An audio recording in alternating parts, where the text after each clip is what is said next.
So someone asked me to solve for x here, and 2x plus 13 equals 5. And here's how you do it. So we want to get x all by itself. So if we do something to one side, we do it to the other, we can maybe figure out x. Let's do this. Let's subtract 13, minus 13 on both sides. Because 2x now, 13 minus 13, that's 0, so we just won't write that. 5 minus 13 is going to be negative 8.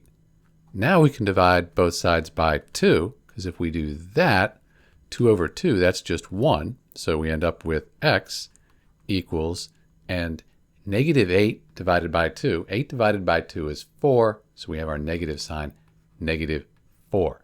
That's how you solve for x, and 2x plus 13 equals 5. One last thing. Let's put negative 4 in for x to make sure we're right. So I'm going to get rid of all this. So if x is negative 4, like we found, 2 times negative 4, that's negative 8. Negative 8 plus 13, that gives us 5. So we know we've done it right because we have, this is a true equation, 5 on this side, 5 on this side when we put that negative 4 in. It's Dr. B. Thanks for watching.